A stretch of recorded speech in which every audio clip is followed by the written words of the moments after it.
Good morning, everyone. How are you? I hope you are doing great. And welcome back to our American Studies online classroom with me. Um, Today, we are going to discuss the modern times in the United States of America. Previously, in our previous meeting, we have discussed some important issues in American Civil War and also industrializations and also I remember I talked about um, how America went to economic depressions just because of the World War One, right? So today, in the modern times, um, there are so many events that you need to know within the context of U.S. history, and one of the highlights of the histories that I'm going to discuss is the United States of America's involvement in the World War II. So, as we know that uh, USA had been involved in the World War One, and also they had been involved in the World War II. And what did they do in the World War II? Actually, they went to war uh, to against the communist ideology in, if you remember, in the Korean Peninsula. So basically, they tried to help the South Korea in order to against the North Korea, because North Korea at the time, not at the time, but up till now, they impose the communist ideology, which is uh, not in line with the capitalist ideology that United States of America uh, had been embracing all the time. And North Korean communists was supported by, at that time, by Soviet or Uni Soviet, as we know that there were two poles of power in the world at that time. They were Uni Soviet and United States of America. So basically, it's about the pride of getting involved into a war and wanted to be seen as the superpower country, and because they had the same ideology with South Korea, so they had this urgency to help South Korea, and then went to war again against the North Korea just because of that. And also North Korean at the time supported by the Chinese, and then the Uni Soviet, and then they invaded South Korea, and this made United States believe that, okay, I needed to help South Korea because I didn't want this communist ideology being imposed in that country. And at that time, the United Nations, if you aware about United Nations, so United Nations is a group of uh, free countries, a group of independent countries, um, and this group of independent countries are going into one organization called United Nations, or in Bahasa Indonesia we call it PBB. So PBB at the time, uh, they believe that South Korea was in the right position. That's why they supported South Korea, and therefore, UN also asked United States to help the South Korea to send the troops or soldiers, and with the U.S. assistance, South Korean pushed the communist troops or communist soldiers from the North Korean back to the 38 parallel. So 38 parallel is actually border zone, which shares the border between North Korea and South Korea. If you watch many Korean drama, sometimes they talk about this 38 parallel. So it is much more displayed on the screen of Korean drama.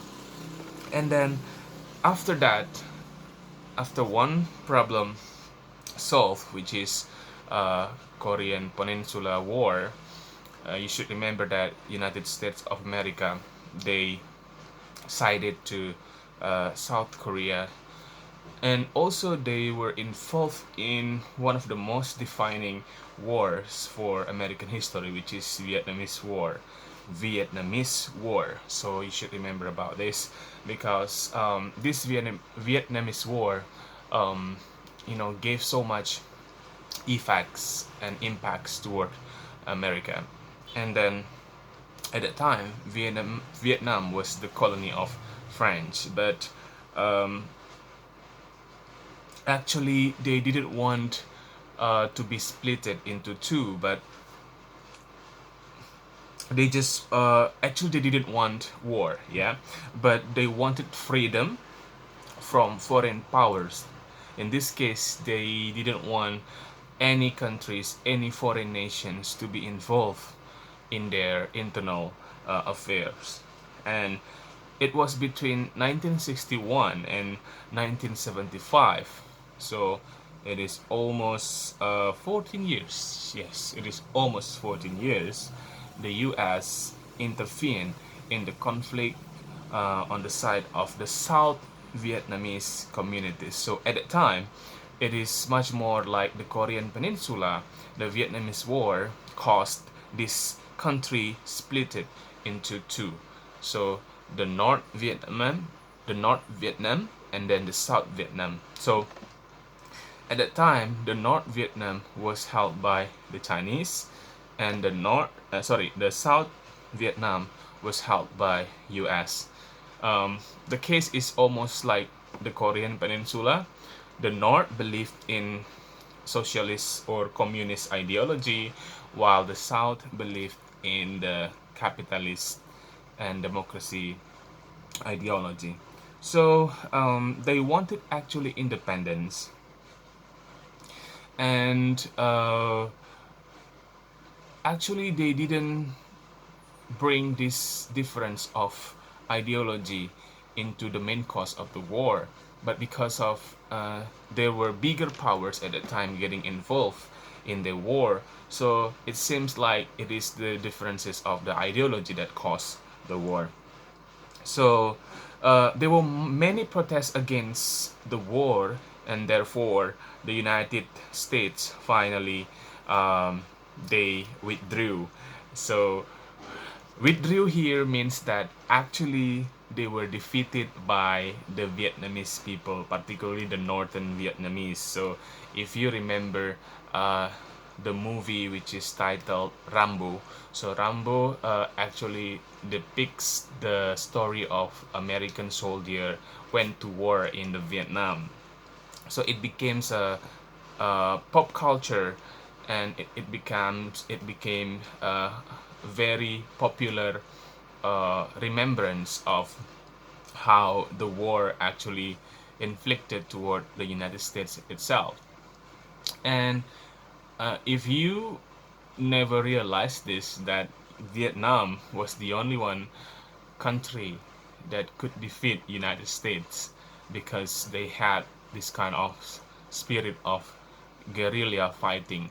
So kudos to the Vietnamese people that they could make United States withdrew from their country. And today's Vietnam is enjoying prosperity, because Vietnam is one of the most progressing countries in ASEAN, and Vietnam is also uh, marked as one of the most popular tourist destination right now in the world, competing with Indonesia, of course. Right. So that's all about the United States involvement in two wars: the Korean Peninsula Wars, and then Vietnamese War. So you should be able to remember about that. And also, I'll be talking about the period of history when United States of America initiated to explore the space. So you have to bear in mind that yes, US is one of the countries, is one of the early countries in the world that um, um, initiated the space exploration. So uh, this become this has become the milestones of technological advance in the United States of America. So the period of history since the invention of the atomic bomb at the end of World War II is known as the age of technology and the uh, atomic yeah atomic age. So the world powers and people of all nations know that a nuclear war could destroy the whole planet. So therefore they need to step back for a while, that if one country uses this power again, then all the nations in the world could perish. So if you remember what happened to Japan in the World War II, where Japan was defeated by the United States of America in 1945, and that's also made us accelerate our independence. So basically, there is U.S. involvement in Indonesia's independence, right? So right after America dropped the atomic bomb in Nagasaki and Hiroshima, our founding fathers declared our independence. So that's a little bit involvement of the United States of America's in the Declaration of Independence of Indonesia. So they realized that it costs many people's life. So atomic bomb now has been banned by the United Nations to be used in the war. But before that, you should be also aware that before the US bombed Nagasaki and Hiroshima, Japan bombed Pearl Harbor. Yeah, in that case, Japan actually wanted to show their power as well, and they wanted to ignite the war with the US and try to challenge the US power. So if we talk about war, we couldn't say which one is wrong, which one is right, because it doesn't justify um, many people's life that have been taken by the war. Right, and then if you remember that at the time, United or USSR, or what we call as Soviet at the time, was still exist in 1960s. They had this kind of you know, competitiveness with in order to show to it to the United States of America. So in that time there were two poles, there were two superpower countries that wanted to excel in space explorations, namely uh, Soviet and United States. So these two countries, they competed each other to show to the world who is the most excellent nation that could explore the space. And the superpowers, mainly what the countries that I have mentioned, which is United States and the Union and the Soviet Union, continued to build uh, missiles and then bombs, military aircraft, and space weapons. Unfortunately, not all technology is designed for war. Yeah, fortunately, not all technology is designed for war. The U.S. sent its first satellite into space in 1958, and by 1969, and the first American stepped on to the moons. And since then, the whole world has been using satellites and other space technology for greater purpose, such as for communications, weather forecastings, science, and also for business. And both this country, U.S. and Soviet, uh, shuttles are building space stations for both peaceful and military purposes. So eventually there is a greater good purpose for space exploration, where the first satellites of the United States had very much impact towards the human beings for the acceleration of uh, the welfare of human beings, be it for communications, for weather forecastings, for business, for science, and so on and so forth. And the U.S. and Union Soviet also built the first space stations together, so that astronauts from both countries can, you know, can have their own homes in the space. So basically, they are going to that international space station to, you know, to do some things, to do some research on space explorations. And at the heart of the age technology is the computer. So the first computer was introduced in the United States, and also this is very um, beneficial for everyone, not only for the US, because later the computer was distributed to every corner of the world. And to school children, the computer is as important as pencil, and in the future, like right now, it can be used to improve human lives and to solve many of the world's serious problems, such as hunger and poverty. So I think that's all for um, today's discussions.